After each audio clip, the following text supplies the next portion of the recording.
तो आर्य समाज का कार्य करना देश की रक्षा के लिए आवश्यक है। अगर आर्य समाज नहीं होगा तो ये देश नहीं बचेगा। आर्य निर्माण राष्ट्र निर्माण है। देश को अगर बचाना है तो हमें आर्यों का निर्माण करना होगा, आर्य बनना होगा, दूसरा कोई रास्ता है नहीं। प्राचीन काल में जब परमपिता परमात्मा ने मनुष्य की सृष्टि की, मनुष्य का मतलब माताएं बहनें भी शामिल हैं उसमें, पुरुष और महिला सभी, जब परमात्मा ने सृष्टि की तो उस सृष्टि में परमात्मा ने सारे संसार की चीजें हम लोगों को उपयोग के लिए दी। उन्होंने पानी दिया, आग दी, सूर्य की रोशनी दी, चंद्रमा दिया, समुद्र दिया, वायु दी, और ये कोई उन्होंने भेदभाव नहीं रखा कि हम ये किसको दे रहे हैं किसको नहीं दे रहे हैं। अच्छा ये बताओ, इनमें किसी को भेदभाव है? भाई सूर्य की रोशनी सबके घरों में जाती है, और अगर जानबूझ के कोई अंधेरे में बैठा रहे तो सूर्य का क्या दोष है कि नहीं? अच्छा इसी तरह से पानी परमात्मा सबको देता है। परमात्मा ने जितनी भी चीजें बनाई हैं वो सब मनुष्य के लिए समान रूप से वितरित की है। इसी तरह से परमात्मा ने सोचा कि ये जो वेद का जो ज्ञान है ये हम अपनी संतानों को दें, जिससे ये वेद मार्ग पर चल करके अपना जीवन सुखी बना सके, ये इनका जीवन में कल्याण हो, इनका सुखी जीवन हो और अंत में ये मोक्ष को प्राप्त करें। देखो मनुष्य जीवन के चार कहलाते पुरुषार्थ, चार पुरुषार्थ हैं, धर्म, अर्थ, काम और मोक्ष।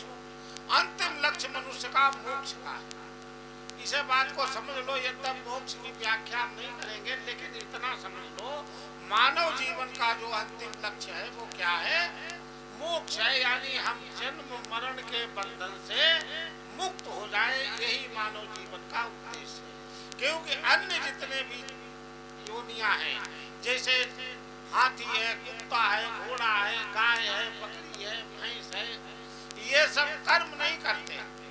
ये सब क्या है? ये भोग रहे हैं। और मनुष्य जो है कर्म करता भी है और भोगता भी है। क्यों? समझ में आ रहा है? मनुष्य कर्म करता भी है और कर्मों का फल भोगता भी है। अगर उसने अच्छा किया तो उसे अच्छा फल, और बुरा किया तो बुरा फल उसे मिलता है। लेकिन जितने भी जीव जंतु हैं मनुष्य के अलावा, वो कर्म नहीं करते।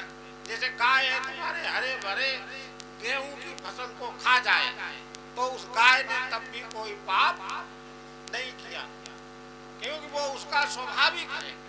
उसे परमात्मा ने कर्म करने के लिए नहीं बनाया है। और इसीलिए तुमने देखा होगा कि मनुष्य जो है सीधा बना है, सीधा, और मस्तिष्क का स्थान उसका सबसे ऊपर है। इसे ये बुद्धि से काम देता है। इसको बुद्धि दी है परमात्मा ने, और इतनी बुद्धि दी है केवल भरण पोषण के लिए नहीं, मोक्ष को प्राप्त करने के लिए भी दी है। और जीव जंतुओं को देखो, कुत्ता है, बकरी है, भेड़ है, ये सब कैसे क्षैतिज रेखा में बने हुए हैं। ऐसे उनके जो मस्तिष्क का स्थान है वो भी पेट की रेखा में है, क्योंकि उनके पास उतनी बुद्धि है जितना उनका भरण पोषण हो। और परमात्मा ने उन्हें जन्म से ही शिक्षा भी दी है। जैसे गाय का बच्चा है, उसे सिखाना नहीं पड़ेगा तैरना, वो अपने आप जानता है। एक दिन का भी बच्चा हो नदी तैर जाएगा, गाय का बच्चा। तो ये क्या है? परमात्मा ने उसे पहले से ही स्वाभाविक ज्ञान दिया है। लेकिन मनुष्य को स्वाभाविक ज्ञान भी दिया है, लेकिन उसे विशेष बात है नैमित्तिक ज्ञान दिया है। वो अपनी बुद्धि को बढ़ा सकता है, वो ज्यादा ज्ञान अर्जित कर सकता है अगर वो परिश्रम करे और उस आधार पर अपने जीवन को बढ़िया बनाना चाहे तो वो बुद्धि का अर्जन कर सकता है, बुद्धि को बढ़ा सकता है। और वो बुद्धि कैसे बढ़ती है? वो है गायत्री मंत्र। गायत्री मंत्र जिसको गुरु मंत्र कहा जाता है। गुरु मंत्र के जाप करने से मनुष्य की बुद्धि बढ़ती है। आज पूरी दुनिया में सब लोग लोग ये मानते हैं कि गायत्री मंत्र के जाप से मनुष्य की बुद्धि बढ़ती है। इन मंत्रों का जो है पठन पाठन का प्रभाव मनुष्य के मस्तिष्क पर भी पड़ता है। तो इसलिए सबको ये गुरु मंत्र कौन सा, गायत्री मंत्र, इसका जप करना चाहिए। अब लोगों ने क्या किया कि तमाम गुरुडम के लोग आए, गुरु आए, तो उन्होंने में जैसे साकार विश्वहरि आए तो उन्होंने अपना कान में मंत्र दिया, जय गुरुदेव आए उन्होंने अपना कान में दिया, और सतपाल महाराज आए उन्होंने अपना दिया है।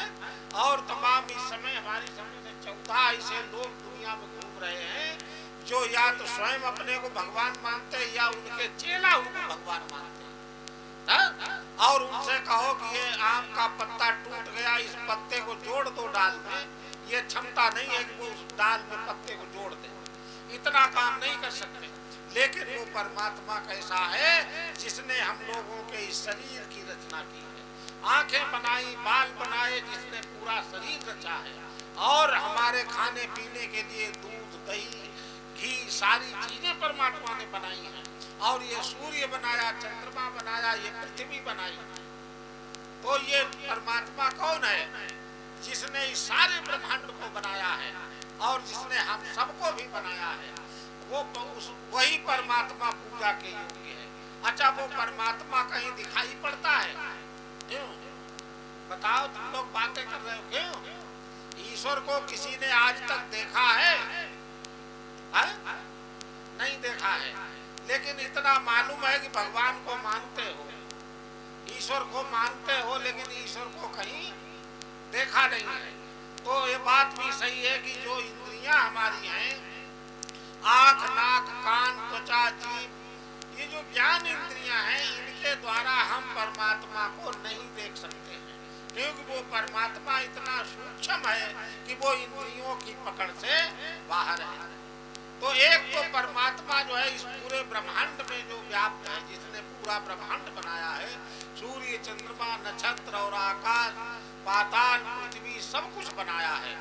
अच्छा, एक बात बताओ कि वो परमात्मा एक है कि अनेक है? बताओ, एक है। अच्छा, कैसे मालूम एक है?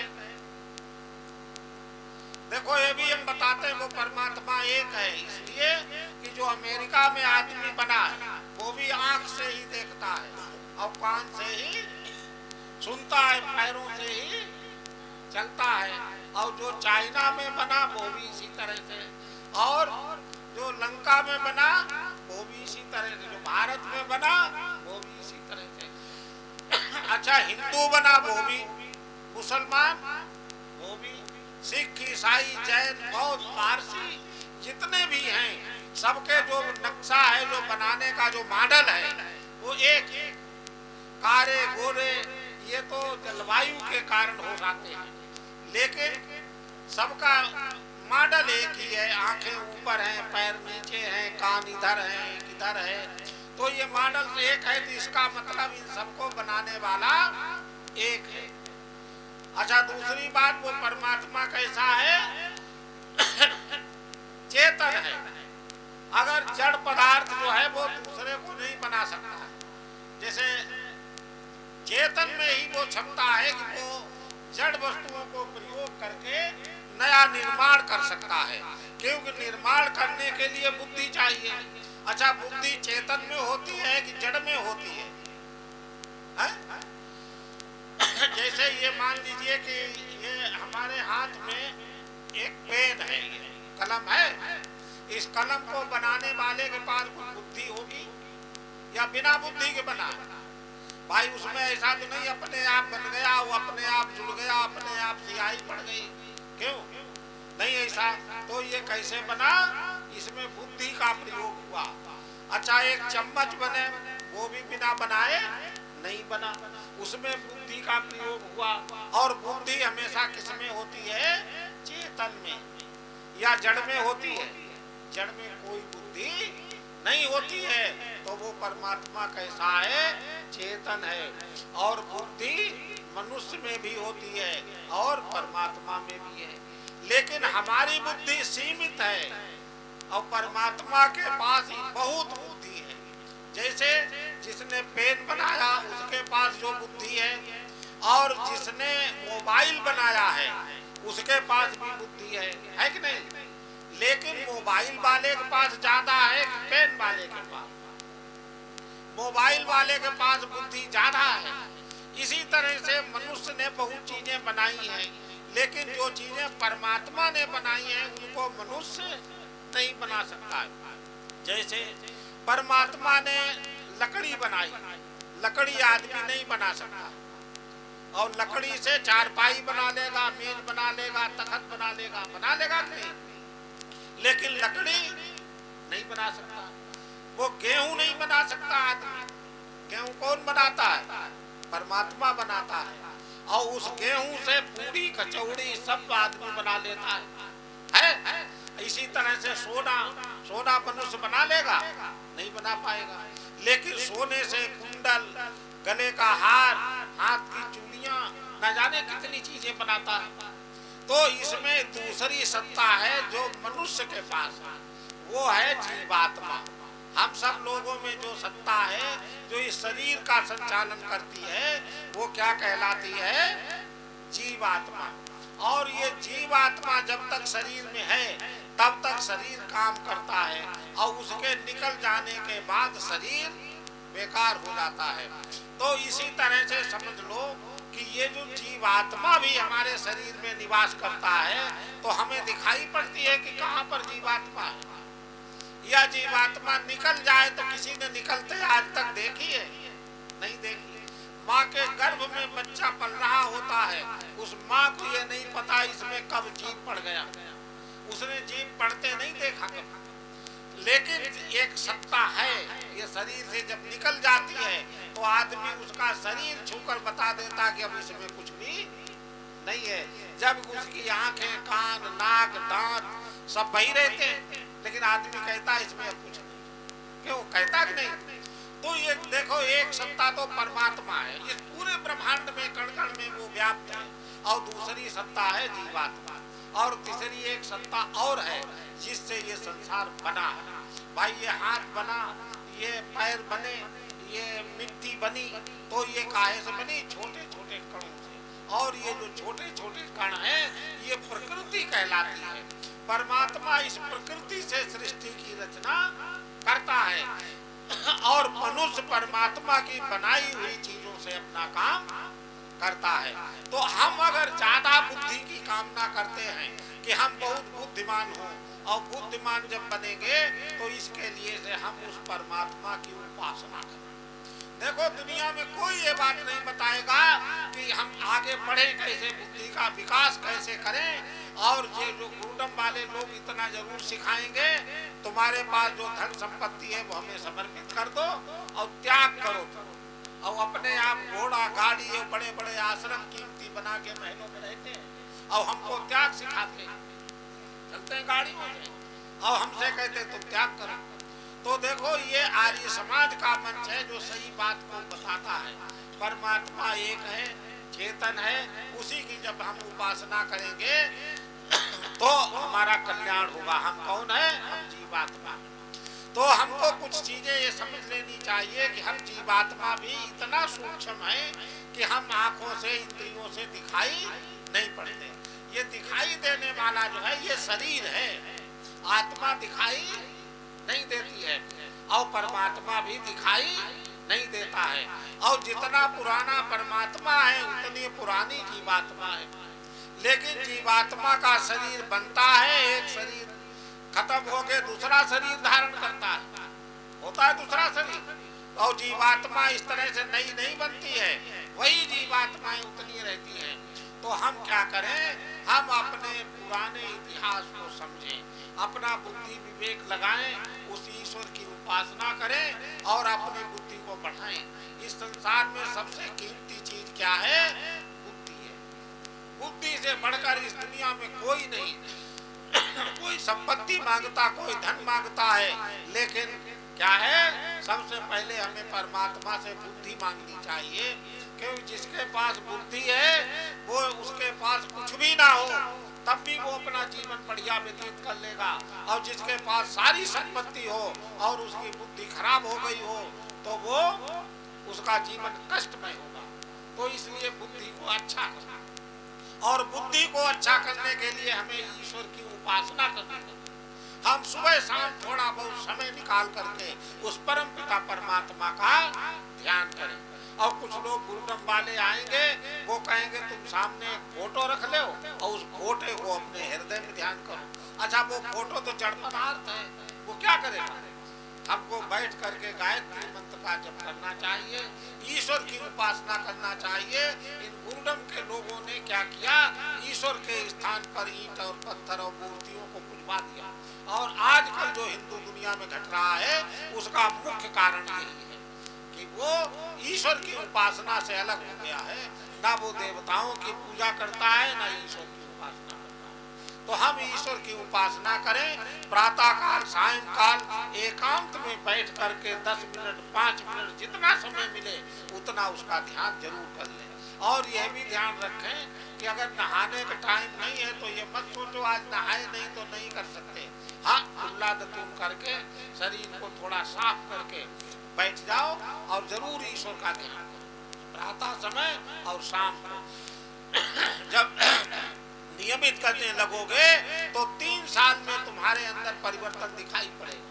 जब गायत्री का जप करोगे तो तुम्हारे 3 साल में जब इसका अनुष्ठान हो जाएगा तो तुम्हारे मस्तक पर एक तेज आएगा, और उस तेज में तुम जिससे बात करोगे, जिससे वो प्रभावित होगा तुम्हारी बात।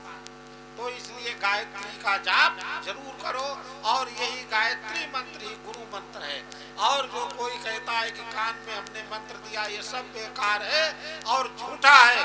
और मंत्र केवल परमात्मा की वाणी है, मंत्र कोई कह ही नहीं सकता। बाकी श्लोक हो सकते संस्कृत के और दोहा चौपाई हो सकते हैं, लेकिन मंत्र जो है वो केवल वेद में है, ऋषियों ने लिखे हैं, वो सूत्र हैं, फार्मूला जिसे अंग्रेजी में कहते हैं, वो सूत्र हैं। और जो परमात्मा ने जो अपनी वाणी दी है वो क्या है? वो मंत्र है। तो इसलिए हम उस ईश्वर की वाणी का पाठ करें और उसके बताए हुए रास्ते पर चले, अपना कल्याण करें। अच्छा, दूसरी बात हम कह रहे हैं देव पूजा वाली। देव पूजा में तमाम अपने यहाँ देवताओं की पूजा के तमाम चीजें चल रही हैं। देवताओं की पूजा में क्या होता है? प्रसाद चढ़ाया जाता है। बताओ, प्रसाद क्या किया जाता है? चढ़ाया जाता है, तो यही तो कहते हैं हम लोग। अच्छा, प्रसाद चढ़ता है या गिरता है? भाई, एक आदमी प्रसाद चढ़ाने गया, मंदिर में गया और उस मंदिर की मूर्ति में उसने लगाया जो मुंह बना है, और थोड़ा हटा एक कुत्ता आया, उसने चाट लिया। तो वो प्रसाद कहाँ गया? वो देवता ने तो खाया नहीं, लेकिन प्रसाद चढ़ता है कब? जब हम देवता के मुंह में डालते हैं। प्रसाद कब चढ़ता है? जब देवता के मुंह में डालते हैं। अच्छा, हमने क्या किया? 40-50 वर्षों से लगभग इस देश के माताओं बहनों ने भी देवताओं का मुंह भुला दिया। और वो देवताओं का मुंह क्या है? अग्निर्वै देवानां मुखम, अग्निर्वै देवानां मुखम। अग्नि जो है देवताओं का मुंह है। और अग्नि को हम कैसे उसे समर्पित करें? घी, समिधा, सामग्री, कपूर इकट्ठा करो और गायत्री मंत्र से आहुति दो। और जब आहुति दोगे तो देवता के मुंह में जाएगी, फिर वो प्रसाद चढ़ेगा या गिरेगा? जब आग में आप आहुति दोगे तो वो चढ़ेगा कि गिरेगा? चढ़ेगा, क्योंकि उसे अग्नि देवता ने जिसको दिया है, अपने अग्नि देवता को, अग्नि देवता उसको अपने पास नहीं रखता है। कहाँ ले जाता है? जो 33 कोट देवता हैं उन सभी देवताओं तक वो हिस्सा लेकर के चलता है। वायु जो है वो दूत है। दूत किसे कहते हैं? जो संदेश को ले जाता है। तो वायु क्या है? वायु देवताओं का दूत है। वो अग्नि जो है सूक्ष्म परमाणुओं में विभाजित करके वायु देवता को देता है, और वायु देवता लेकर के उसको चलता है और इतनी ऊंचाई तक ले जाता है। आकाश में जो हमारे देवता हैं उनको भी प्राप्त होता है, और वर्षा के साथ फिर वो बरसता है। फिर हमारे पृथ्वी पर, समुद्र में, सब जगह वो पहुंचता है।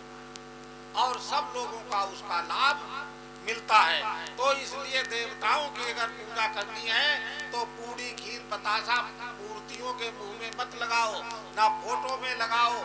थोड़ा सा घी, थोड़ी सी सामग्री इकट्ठी करके छोटा सा हवन करो। इतना बड़ा हवन न कर पाओ तो छोटा छोटा सा तांबे का हवन कुंड आता है, उसमें छोटी छोटी सुविधाएं लगा लो। थोड़ा सा बढ़िया घी, देसी, भले थोड़ा करो लेकिन शुद्ध घी, थोड़ी सी उसमें हवन सामग्री मिला के कपूर जला और गायत्री मंत्र से यज्ञ करो। तो ये क्या है? ये देव पूजन है। जो पहले ईश्वर की उपासना बताई वो क्या है? वो ब्रह्म यज्ञ है, वो ईश्वर की उपासना है। अच्छा एक बात समझ लो, सुनो, अभी अच्छा कार्यक्रम मिलेगा लेकिन ध्यान दो। जो ईश्वर की उपासना है वो कौन सा यज्ञ है? वो ब्रह्म यज्ञ है। कौन सा है? ब्रह्म यज्ञ है। और जो हमने उपासना की वही ब्रह्म यज्ञ है। और जो अग्निहोत्र करते हैं ये देव यज्ञ है, ये देवताओं को प्राप्त होता है। ईश्वर की पूजा नहीं होती है, क्योंकि पूजा ईश्वर की इसलिए नहीं होती, ईश्वर को कोई चीज तुम्हें आवश्यकता ही नहीं है। ईश्वर को जैसे सोचते हैं लोग दीपक जलाते हैं, अरे भाई परमात्मा जिसने सूर्य बनाया, पूरे संसार को प्रकाश दे रहा है, उसे तुम दीपक जला के दिखा रहे हो। अरे वो तो पानी में भी है, फूलों में भी है, सब जगह मौजूद है। इसलिए उसे कोई अलग से कोई खिलाने पिलाने की जरूरत नहीं है। बस एकांत में बैठ करके अपना जो मन है अब वो एक परमात्मा में लगाओ, वो ब्रह्म यज्ञ कहलाता। दूसरा ये देव यज्ञ है। इसमें लोग भटक गए हैं कि ये देवताओं के मुंह जो कोई कैलेंडर में लगा रहा है, कोई कहीं लगा रहा है। हमने एक सरथौली में एक हवन कराने हम गए थे, एक सुधीर लड़का है, तो वो बता रहा था सरथौली में एक मंदिर है इस साइड में, तुम लोग तो रोड से ही हो ना, तो मंदिर इस साइड में है, वो हनुमान का मंदिर है शायद। तो वो कह रहा था कि हमने एक बार बतासा चढ़ाने गए प्रसाद करा और बतासा मूर्ति के मुंह में रखा और निकल करके बाहर दरवाजे पर खड़े हुए, तब तक एक कुत्ता आया, कुत्ते ने मुंह में से निकाल लिया। तो हमने सोचा कि इसमें थोड़ा गहराई में ठूस दे, तो दूसरा बतासा लिया, दूसरा पर गहराई में थोड़ा ठूसा लेकिन कुत्ता फिर आया और उसने गहराई में से भी निकाल लिया। क्योंकि हमें नहीं पता है कि देवता का मुंह क्या है। देवानाम मुखम अग्नि, देवता का मुंह है अग्नि। इस मुंह में से कोई निकाल के दिखाए, चाहे कुत्ता हो चाहे चींटी हो, खुद भले भस्म हो जाए, लेकिन इसके प्रसाद को दूसरा खा नहीं सकता है। ये प्रसाद उन्हीं को मिलेगा जो देवता। तो 33 कोटि देवताओं को खिलाने का अगर तुम्हें मौका मिलता है तो यार समाज ने दिया है। हमारे देश का एक दुर्भाग्य हुआ जिसके कारण ये परंपराएं खत्म हुई। कुछ लोगों के अंदर स्वार्थ आया, उन्होंने कहा स्त्री शूद्रो नाद्यता, स्त्री और शूद्र को वेद पढ़ने का अधिकार नहीं है। वहीं पर से हमारा जो पतन था वो प्रारंभ हो गया। महर्षि दयानंद आए, उन्होंने कहा नहीं, महिलाओं को भी पढ़ने का अधिकार है। देखो महिलाओं का अधिकार सबसे दिलाने वाले कौन है? महर्षि दयानंद है। आर्य समाज है जिसने इनको पढ़ने के लिए गुरुकुल खोले। किसी भी पौराणिक पंडित का कोई गुरुकुल बालिकाओं के लिए नहीं है। कोई गुरुकुल अगर खोला हो किसी ने बताओ। आर्य समाज ने तमाम गुरुकुल खोले हैं जिनमें बालिकाएं पढ़ रही हैं, वेद मंत्र बोलती हैं। और जो शंकराचार्य हैं वो क्या कहते हैं कि ब्राह्मण की पत्नी को भी वेद मंत्र गायत्री मंत्र पढ़ने का अधिकार नहीं। हम एक बार हवन करा रहे थे पंडित राम प्रसाद बिस्मिल पार्क में, तो ब्राह्मण परिवार की एक महिला थी, उसने हमसे पूछा शास्त्री जी हम गायत्री मंत्र का पाठ करते हैं लेकिन हमारे घर वाले मना करते हैं कि तुम्हें गायत्री मंत्र पढ़ने का अधिकार नहीं। बताओ गायत्री मंत्र महिलाओं को नहीं अधिकार। तो इसमें जो हमारे जो महापुरुष आए उन्होंने भी इसमें बहुत कमियां की। कबीर की निगाह में महिला क्या है? कबीर दास जी कहते हैं नारी की छाया पड़े अंधा होई भुजंग, और कबीरा उनकी कागती जो नित नारी के संग। कबीर दास की भावना ये है। और ये जो तुलसी कहते हैं, कौन सी वो ढोल गमार शूद्र पशुनारी और सकल ताड़ना के अधिकारी, यानी ये मारने के अधिकारी। और अवगुण 8 सदा उर रही। अच्छा हाँ, नारी स्वभाव सत्य कवि कहीं अवगुण 8 सदा उर रही। और ये लोग उस रामायण का घर में पाठ कराते हैं। अरे जो तुम्हें ही गालियां दे रहा है उसका तुम अखंड पाठ कराते हैं। अच्छा, अंग्रेजों में एक रानी विक्टोरिया हुई। ये देश गुलाम था। रानी विक्टोरिया क्या पुरुष थी, महिला थी, और वो उस समय पूरे विश्व में उसका शासन था और वो चलाती थी। और तुलसी कह रहे अवगुण 8 सदा उर रही। अरे महिलाओं को आगे बढ़ने नहीं दिया, पढ़ने नहीं दिया, कहा तुम्हें पढ़ने का अधिकार नहीं। और यहाँ तक उनको कहा, पति के मरने के बाद उनको जिंदा चिता में जला दिया और कहा कि तुम ये सती हो गई। तो इतना अत्याचार यहाँ पर इस देश के अंदर हुआ, तो इसको खत्म करने का जो किसने किया, आर्य समाज ने। पहले बाल विवाह ऐसा होता था, एक बालक किसी के हुआ और एक बालिका, उन्होंने खेलते खेलते कह दिया कि इनकी शादी कर दो, और डलई डलवा में लेकर के उनकी शादी हो गई। अच्छा, बाद में अगर लड़का खत्म हो गया तो लड़की का लोग देखना पसंद नहीं करते थे, कहते हैं तो विधवा हो गई। इसका वो सुबह सुबह अगर सामने पड़ जाती तो कहते आज का दिन खराब हो जाएगा। ऐसी बेवकूफी थी। अच्छा बताओ, इंदिरा गांधी का पति मरा था, इंदिरा गांधी विधवा थी, और उद्घाटन में सब लोग उसे बुलाते थे। देश की प्रधानमंत्री बनी, मायावती मुख्यमंत्री बनी। तो महिलाओं को जैसे जैसे अधिकार मिला निरंतर आगे बढ़ा। और इसको बाद हमारे देश की राष्ट्रपति महिलाएं बनी, और इस समय भी इस देश की राष्ट्रपति द्रौपदी मुर्मू महिला ही। और इससे पहले एक और महिला हुई है राष्ट्रपति, प्रतिभा पाटिल। तो जब उन्हें मौका मिला तो वो आगे बढ़े। लेकिन ये ढोंगी पंडे पुजारी क्या कहते रहे, अवगुण 8 सदा उर रही। और इन्हें जो धर्म की जो व्याख्या करते थे वो केवल यही लोग करते थे, पुरुष ही सारे धर्म की व्याख्या तय करते थे। तो इसलिए आर्य समाज से जुड़ो, वेद के रास्ते को अपनाओ और संस्कार वैदिक रीति से घर में कराओ। पौराणिक पंडित देखो ना तो पानी ग्रहण कराता है। जो अभी गुरुजी बता रहे थे कि पानी ग्रहण संस्कार होता है, पानी ग्रहण किनका होता है, जिनका विवाह वैदिक रीति से होता है। पौराणिक पंडित पानी ग्रहण नहीं कराता है, पौराणिक पंडित सप्तपदी नहीं कराता है। पौराणिक पंडित क्या करता है, उसने सब जगह पैसा रखवा लिया, फिर कहता आप घर का तय कर लो भामरों का। फिर तय हुआ तो उसने गांठ बांधी और कहा चलो अच्छा शुरू करो, और उसने तमाकू निकाली, ऐसे मलता रहा और लड़का लड़की चलते रहे। और जब 7वां फेरा हुआ तो उसने पट डाली मुंह में, कहा अच्छा भामरें पूरी हो गई। बस इस तरह से विवाह होता है। तो इसलिए इनका कोई कल्याण होने वाला नहीं है। तो एक बात मान चलो, इन पौराणिक पंडितों से कोई भी विवाह संस्कार या नामकरण कोई मत कराओ। एक संकल्प लेके जाओ कि इसका जो गलत कार्य है इसका विरोध होना चाहिए। और ये बात मान के चलो, दुनिया के अंदर जन्म से कोई ऊंचा नीचा नहीं है। चाहे जिस परिवार में कोई पैदा हुआ है वो जन्म से ऊंचा नीचा नहीं है। वो काहे से ऊंचा नीचा बनता, अपने गुण कर्म और स्वभाव से। अगर पंडित का लड़का भी अगर चोरी करता है तो क्या उसे चोरी की सजा नहीं मिलेगी, उसे भी मिलेगी। तो इसलिए ये मत समझो कि ये पंडित घर में पैदा हो गया तो ये पंडित बनता है। याद रखो, ये जो 4 वर्ण है, ब्राह्मण क्षत्रिय वैश्य और शूद्र, ये वर्ण जो है गुणकर्म स्वभाव के अनुसार से हैं। और ये वर्ण जो है परिवर्तनशील होता है। एक बच्चे का जन्म अगर शूद्र के परिवार में हुआ है तो जरूरी नहीं कि उसकी मृत्यु भी शूद्र में हो। वो अगर अपनी तरक्की करना चाहता, अपनी विद्या बुद्धि बल से अपने वर्ण बदल सकता है। वो पशुपालन करे, खेती करे तो कौन सा बन गया, वैश्य। पढ़ लिख करके मिलिट्री में भर्ती हो गया, पुलिस में भर्ती हो गया तो कौन बन गया, छत्री बन गया। अगर वो क्लास 1 अधिकारी बन गया तो वो क्या बन गया, ब्राह्मण बन गया। और उसके लिए ये जरूरी नहीं कि वो ब्राह्मण के घर में पैदा हो। अच्छा, हम अध्यापक रहे, हमारा बच्चा बिना पढ़े मास्टर बन जाएगा, बन जाएगा?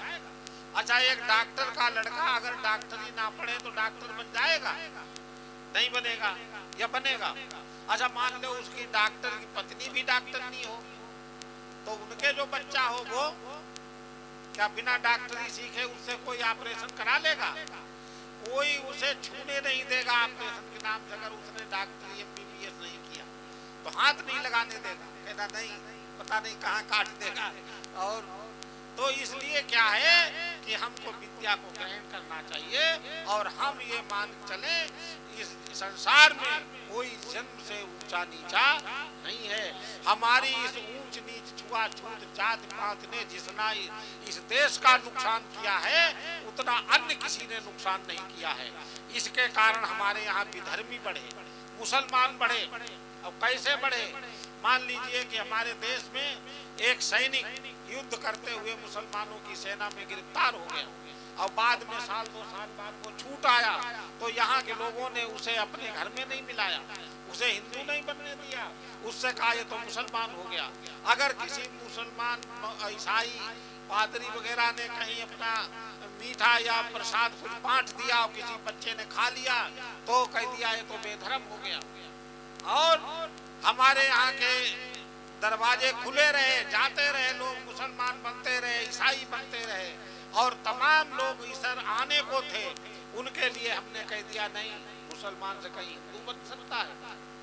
और एक बड़ा गलत उदाहरण एक कहा जाता है कि राजा अकबर ने एक बार कहा कि हम हिंदू बनेंगे, तो लोगों ने उसे समझाया कि तुम हिंदू बन सकते हो, तुम ऐसा करो रोज गंगा जल से नहाओ और गंगा जल का बना ही खाना खाओ और तुम इससे हिंदू बन जाओगे। तो रोज गंगा नहाने जा रहा था और बीरबल ने सोचा कि देखें, तो वो एक गधा को लेके गया, वो उसे नहलाने लगा। राजा ने पूछा ये तुम गधा क्यों नहलाते? तो उसने कहा इसे गाय बनाना। तो उसने कहा बीरबल कहीं गधे से गाय बन जाएगा? तो उन्होंने कहा तुम क्या मुसलमान से हिंदू बन जाओगे? अच्छा, अब एक बात विचार करो, देखने में तो लगता है उसने ठीक जवाब दिया, लेकिन जवाब बिल्कुल गलत है, क्योंकि गधा एक जाति अलग है और गाय एक जाति अलग है। गधा जिसमें पैदा हुआ मरते समय तक गधा ही रहेगा और गाय भी जन्म से लेकर मृत्यु तक गाय रहेगी। अच्छा, मुसलमान या हिंदू ये क्या है? ये मजहब है, मत है, मतांतर है, लेकिन जाति हमारी सबकी एक है। और वो जाति क्या है? मानव जाति है। सबकी जाति क्या है? मानव जाति है। हम सब लोगों की कौन सी जाति है? मानव जाति है। और ब्राह्मण, क्षत्रिय, वैश्य, शूद्र जो है ये जातियां नहीं है, ये वर्ण है। ये वर्ण है। ब्राह्मण, क्षत्रिय, वैश्य कोई भी बन सकता है। तो इसलिए ये मान के चलो कि जो ऐसे विद्वान तुम्हारे क्षेत्र में, उनसे अपने घर पे संस्कार कराओ, उनसे हवन कराओ और ये जो पाखंड और जो फैलाने वाले हैं इनसे सदा बचते रहो, तो हमारे देश का कल्याण हो जाएगा। देखो, हमारे देश का नुकसान कैसे हुआ उसे भी समझ लो। पाकिस्तान है, पाकिस्तान पहले भी था, वो हमारे भारत का ही भाग था, अखंड भारत था। लेकिन जब हमारे यहाँ मुसलमानों की संख्या बढ़ी तो एक टुकड़ा अलग हो गया। और अगर यहाँ भी मुसलमानों की संख्या और बढ़ जाएगी तो फिर एक टुकड़ा की बात होने लगेगी। तो इसलिए हम लोगों को चाहिए कि हम अपनी संस्कृति को बढ़ाएं। जो मुसलमान हो गए, ईसाई हो गए, उनको भी हम अपने धर्म में वापस करें। तो जब हम उनको भी अपने धर्म में वापस करेंगे, क्योंकि वो हैं तो हमारे लोग, वो कहाँ से आए? अरब ईरान से नहीं आए हैं, वो हमारे यहाँ से बदले हैं।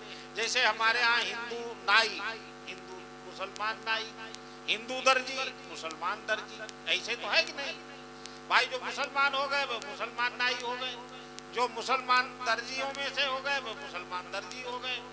तो इसलिए ये सब लोग हमारे सबके बीच के लोग हैं और रामकृष्ण जो हैं वो हमारे भी पूर्वज हैं और इन लोगों के भी पूर्वज हैं। और हम सबके पूर्वज जो हैं वो क्या थे? आर्य थे। कौन थे? आर्य थे, हिंदू नहीं थे। राम और कृष्ण लोग जो मानते हैं कि ये हिंदू थे, ये बहुत बड़ी भूल है। राम और कृष्ण कौन थे? आर्य थे। किसी भी ग्रंथ में, किसी रामायण में, रामचरितमानस में राम को हिंदू नहीं कहा गया। राम क्या थे? आर्य थे। सीता हमेशा उसे आर्य पुत्र कहा करती थी। राम तो राम और कृष्ण आर्य थे। संस्कृत में जितने भी ग्रंथ लिखे गए उन्होंने सबने आर्य कहा। जितने हमारे 6 शास्त्र हैं वो भी आर्य कहते हैं, चारों वेद हमको आर्य कहते हैं। लेकिन ये जो हिंदू नाम दिया है ये मुसलमानों का दिया हुआ है, अरबी भाषा का शब्द है। इसलिए हम सब लोग क्या करें, अपने को आर्य कहें। और आर्यों के कहीं कहीं तो गढ़ हुआ करते थे और वो गढ़ आर्या कहलाते थे, और बाद में वो बिगड़ करके गढ़िया शब्द बन गया है। कहीं कहीं पर इन लोगों की भी संख्या है। ये जो गढ़ आर्या शब्द है ये आर्यों का गढ़ हुआ करता था, वहां पर ये लोग गढ़ आर्या कहलाते थे। तो इसलिए हम सब लोग क्या हैं, हम सब लोग आर्य हैं। और कोई भी ऊंच नीच, जात पात, छुआछूत, इस तरह के भेदों को समाप्त करो और सबको एक समान मानो। कर्म स्वभाव से वर्ण व्यवस्था को स्थापित करो, तभी हमारा देश बढ़िया बनेगा। देश में एकता होगी और ये छुआछूत, ऊंच नीच, जाति पात का विरोध धीरे धीरे इसको समाप्त करो।